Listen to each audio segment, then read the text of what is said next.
The future of California's congressional district lines and who gets to draw them is coming up on the November ballot. I'm Veronica Morley, your senior reporter. Proposition 50 would temporarily change the redistricting process, and for Central Valley voters, local leaders are weighing in on both sides.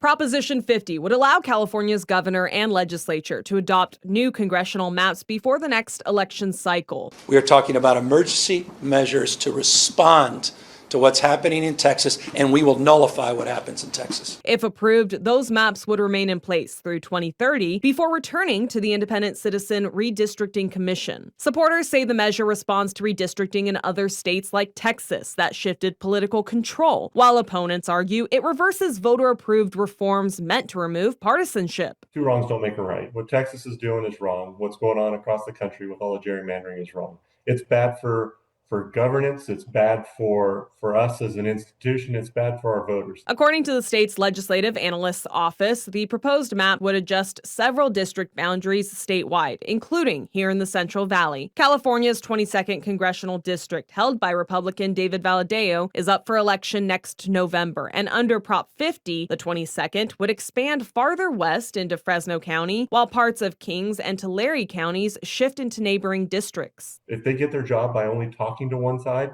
they're going to feel like to keep their job is to only talk to one side of the aisle. Democratic challenger Randy Villegas supports the measure, saying it gives voters, not politicians, the final say. And this isn't just about California. It's not just about this district. It is about the entire country, and whether or not we're going to sit on the sidelines as this administration tries to rig the system against us. Republican Congressman Vince Fong says Prop 50 would undo safeguards voters put in place more than a decade ago. And what the governor is doing is carving up those communities and blending them into urban centers so that the urban vote and the urban representatives, they get even more power, and the rural representatives get eliminated, and that's not right. Fong argues the new boundaries could link farmland communities with major urban areas, reducing local influence on agriculture and water policy. Villegas argues the change would bring stronger representation for working families. And we need to understand that we do need representation here in the Central Valley. We need people who understand what working families are experiencing,